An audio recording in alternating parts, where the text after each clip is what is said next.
నటకిరీటి రాజేంద్ర ప్రసాద్ హరికథ అనే press meet లో మాట్లాడారు. నేను చేసిన అప్పుల అప్పారావు, లేడీస్ టైలర్, ఏప్రిల్ 1 విడుదలలోని పాత్రలన్నీ హీరోల పాత్రలా, వాడు హీరోనా అంటూ తన 48 ఏళ్ల సినిమా కెరియర్లోని అనేక పాత్రల గురించి మాట్లాడారు.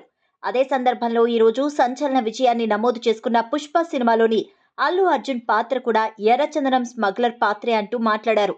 ఇంకా ఆయన హరికథ వెబ్ సిరీస్ లోని తన పాత్ర గురించి, దర్శకుడు మ్యాగీ గురించి, ప్రముఖ నటుడు ఎంఎస్ నారాయణ కూతురు శశి కిరణ్ నారాయణ ఎగ్జిక్యూటివ్ నిర్మాతగా ఎంత గొప్పగా పనిచేశారు అంటూ హరికథ వెబ్ సిరీస్ నిర్మాత టీజీ విశ్వప్రసాద్ గురించి అనేక విషయాలు చెప్పారు. ఆయన మాట్లాడిన విషయాలే కాకుండా అల్లు అర్జున్ను ఆయన చేసిన పుష్ప 2 సినిమాను దుర్భాషలాడినట్లు కొన్ని యూట్యూబ్ ఛానల్స్ తప్పుగా ప్రచారం చేయడంతో ఆయన వారందరికీ తనదైన రీతిలో ట్యాగ్ తెలుగుకి ఇచ్చిన ప్రత్యేక ఇంటర్వ్యూలో సమాధానమిచ్చారు.